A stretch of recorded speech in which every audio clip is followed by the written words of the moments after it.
Private పరం చేసే విధానంలో భాగంగానే ఆ కుట్రలో భాగంగానే ఈ రకమైనటువంటి ఎలక్ట్రికల్ బస్సుల్ని ప్రైవేట్ వారికి అప్పగించి తద్వారా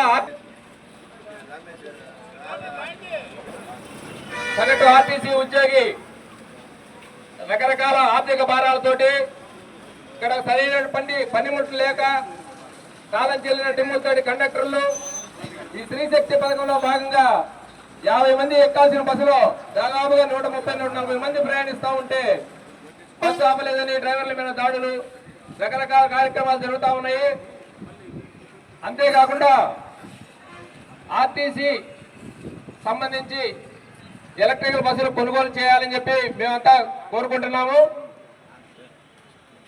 కేంద్ర ప్రభుత్వం ఇచ్చినటువంటి ఈ సబ్సిడీలో భాగంగానే ఈ ఎలక్ట్రికల్ బస్సుల్ని కొనుగోలు చేసి దానికి ఏపీఎస్ఆర్టీసీ అండ్ పినాకిల్ యొక్క సంస్థ మధ్య జరిగినటువంటి అగ్రిమెంట్ లో వాస్తవంగా ఉన్నది ఏంటంటే 9 మీటర్ల బస్సుకి 62 రూపాయల 17 పైసలు ఇస్తారు. అదే 12 మీటర్ల బస్సుకి 72 రూపాయల 55 పైసలు చెల్లిస్తున్నారు కిలోమీటర్కి. అందులో మళ్ళా కేంద్ర ప్రభుత్వం 24 రూపాయలు ఎలక్ట్రికల్ బస్సులు కొనుగోలు చేసి వాటి యొక్క మెయింటెనెన్స్ ఛార్జింగ్ స్టేషన్లు అన్నీ కూడా బయట పెట్టుకోవాలి. ఆర్టీసీ ఎక్కడ కూడా సంబంధం లేదు. ఎందుకంటే ఇప్పుడు ప్రజెంట్ ఆర్టీసీలో ఉన్నటువంటి హైర్ బస్సులు ఉన్నాయి కదా, సేమ్ అదే విధానంగానే ఉంది. నానా రకాలుగా ఇబ్బందులు పడతా ఉన్నారు. ఇది మంచి పద్ధతి కాదు.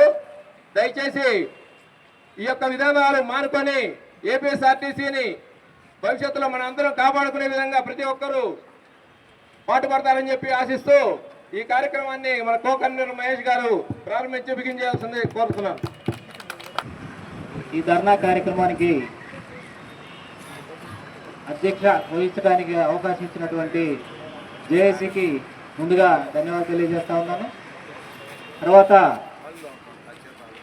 ఈ కార్యక్రమానికి వచ్చినటువంటి ప్రతి ఉద్యోగస్తుకి జేఏసీ తరఫున ప్రత్యేకమైనటువంటి ధన్యవాదాలు తెలియజేస్తా ఉన్నాను.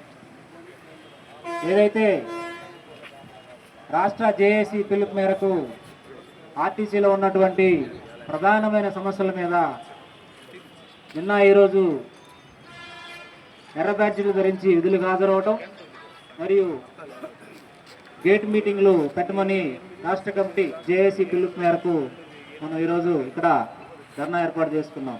మరి ఈ ధర్నాలో ముఖ్యంగా ఆర్టీసీ ఉద్యోగస్తులు ప్రధానమైన సమస్య ఏంటంటే ఈ ఎలక్ట్రికల్ బస్సులు. ఈ ఎలక్ట్రికల్ బస్సులకి ఆర్టీసీ ఉద్యోగస్తులుగా మేము బస్సులకి వ్యతిరేకం కాదు.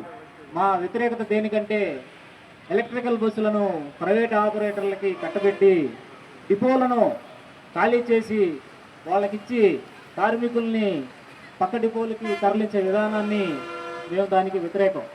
ఏదైతే ఆర్టీసీలో విద్యుత్ బస్సులు ఆర్టీసీ ద్వారానే కొనుగోలు చేసి ఆర్టీసీ ద్వారా ఉదాహరణకి మన మెకానికల్ ఉన్నారు, మెకానికల్కి ఒక 2 రోజులు ట్రైనింగ్ ఇస్తే ఒక 6 రోజులు ట్రైనింగ్ ఇస్తే ఎలక్ట్రికల్ బస్సులని బాగా మెయింటైన్ చేస్తారు. మనకి ఇక్కడ డిపోలు ఉన్నాయి, అన్ని వనరులు ఉన్నాయి. వనరులు లేకపోతే నువ్వు ప్రైవేట్ బస్సులు తీసుకురావాలి, కానీ వనరులు అన్నీ పుష్కలంగా ఉన్నాయి. అనుభవం కలిగినటువంటి మెకానికల్ ఉన్నారు, అనుభవం ఉన్నటువంటి డ్రైవర్లు ఉన్నారు.